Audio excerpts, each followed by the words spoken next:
Welcome to We Outdoors. Embracing the journey. So we're going to give a little update.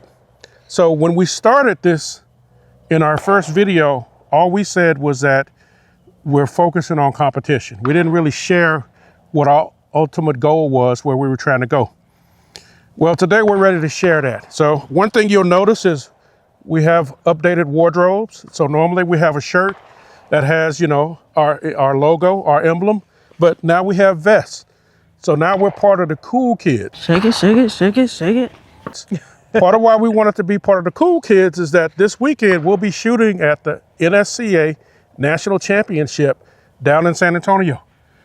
This is why we've been doing all this practice. Dead pair. Pair.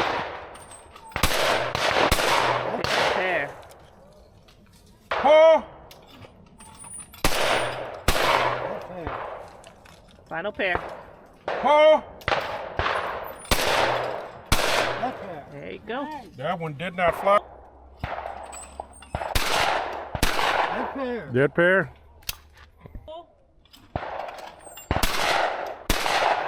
Dead pair.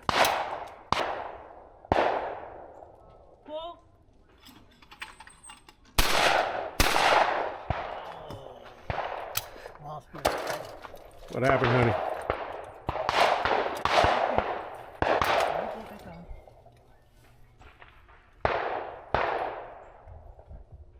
Cool.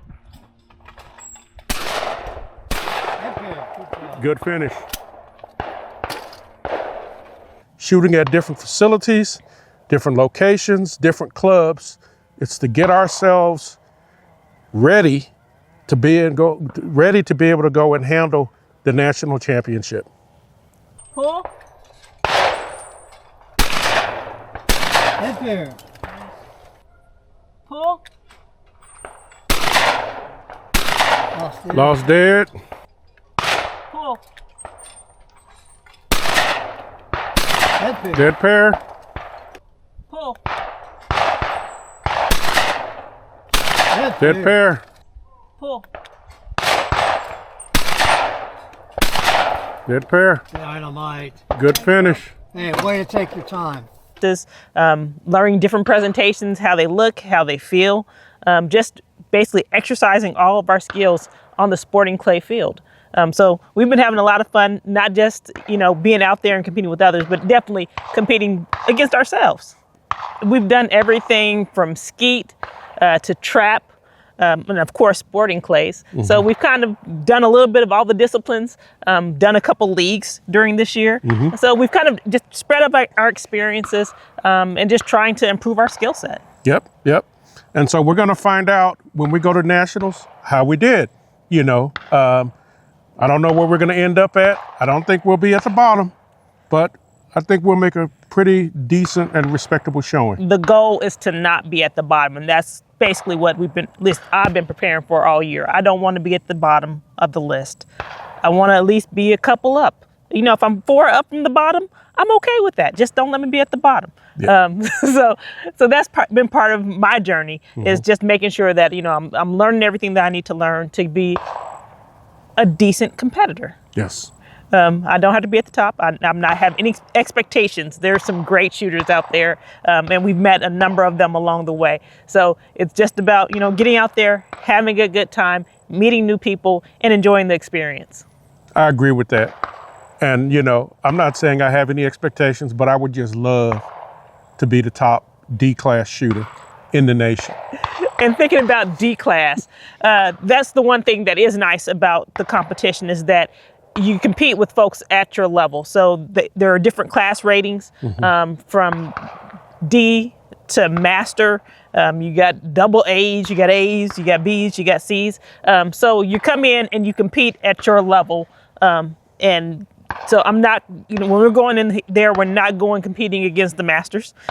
We'll be shooting with them, of course, but we won't be competing against them. Yeah, one thing that's unique, I think, and that's interesting about sporting clays is that when you go to an event, whether it's a regional, whether it's an open, whether it's the nationals, you're actually shooting the same targets as a professionals.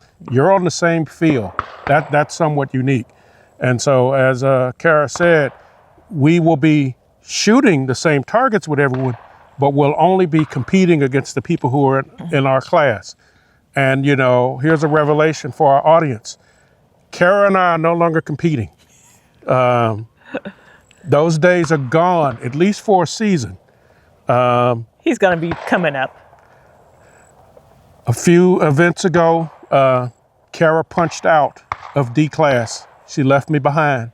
And so now she's in C class and I'm in D class. But I don't look down on him at all. No, I'm expecting Chancellor's usually a better, I'll admit it this time, he's usually, or at least in competition, he's a better shooter than me. I think I let nerves get to me a little bit and I falter. Whereas he just gets in there steady. He acts like he's out shooting ducks and he just takes those clays one at a time and just knocks them out. Yeah, so full disclosure, I did participate in the 2-day tournament. When I went to bed after the first day, I was in second place. And I got knocked out on the second day. So I do You came have away with a punch? Yes, I do have at least one punch in D class, and I'm trying to get my other 3 so I can go up to C class. So I think we'll probably have a video eventually explaining what the punch system means and what all that kind of equates to. But yeah, so it's part of our experience. It's part of our journey. And it's been interesting learning all about the rules of how sporting clay works. So one thing you'll notice when you go to different facilities, the target setters are different, obviously. Different people are employed by different places. The different people have different presentations that they like to do. You see that variation. In a recent video that Gavin Miles did on the NSCA podcast, he talked about a bird bank. I kind of refer to it as a repertoire.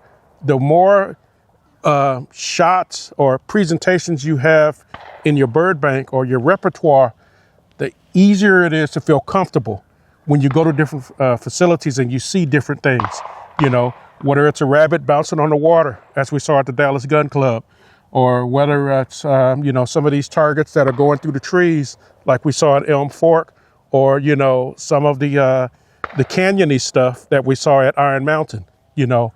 All of that helps build up your repertoire to be able to feel comfortable when you see these presentations and not freak out of, what is that? So each facility and each station has its own unique quirks that'll help you improve your skill set. Like Chance said, whether that's a quartering bird or a crosser or a teal. Let's say when we use those duck terms. Springing teal. A springing teal. Each one has unique setting that will help you improve certain skill sets. And as you shoot more, you learn where your weaknesses lie. For me, that's a weakness with rabbits. I have a hard time with them. They mess up my mindset when I get up there and they will throw me off. So part of the practice is learning how to work around those, learning how to adjust, and get more confident in different presentations. And one of my weaknesses is a right to left crosser. I don't know what it is, but I've had trouble. Also, the loopers. You know, I have problems with loopers, especially hitting them on the top. I can hit them on the drop, but on the top is very difficult for me. So just getting that practice, coming back, seeing it, shooting it, for us, even using our shot cam footage. And that's kind of how we started doing this. That we would, you know, use our shot cams and kind of go back and look at the footage and kind of see how we can improve or change the way we were shooting different clays. And I think that kind of progressed into more video shooting and just capturing the moment. I mean, a lot of times when you're at the range and you're missing, you'll ask someone to kind of get behind you in order to understand, you know, why you're missing. And sometimes it can be diagnosed. Sometimes it just can't. And sometimes it's lost in translation. Yeah. The beauty of the shot cam is you can see exactly why you miss, you know, and a lot of times it's, I was nowhere near the line that the target is taking. Yeah. You know, so like if you look at a target and if it's coming like this. And also for us, shooting with other people. As you saw in one of our videos, or you may see if you watch it in the future, that we have a practice squad that we shoot with. Yep. And those guys, you've got some that are Master, double A. And they just have the skill sets where they can just tell you different tips on how you're shooting. I think it was the loopers or the teals that we were like shooting, or at least that I was having difficulty shooting. And they gave me a couple tips that like, oh, instead of like following the trajectory, I need to kind of scoot to where I know it's going to be and meet the target. So it's all a learning and a growth process. Meeting people has been a great experience for us. Going to different facilities has been wonderful. We've really enjoyed just getting out and traveling and seeing different facilities in different places. So overall, we've had a great time this year. Yep. So even if we don't move up in rankings, I think that this has been a great learning experience and a lot of fun. I agree. So hopefully you have enjoyed the journey along with us.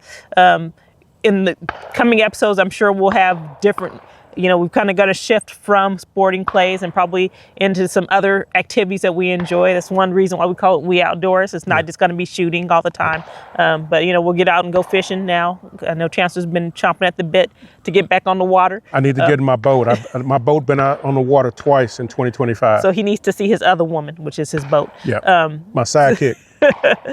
So hopefully you'll enjoy not only our shooting, but also as we go out on the water and maybe taking a little hunting this fall. Yep. All right. Thank you. Okay.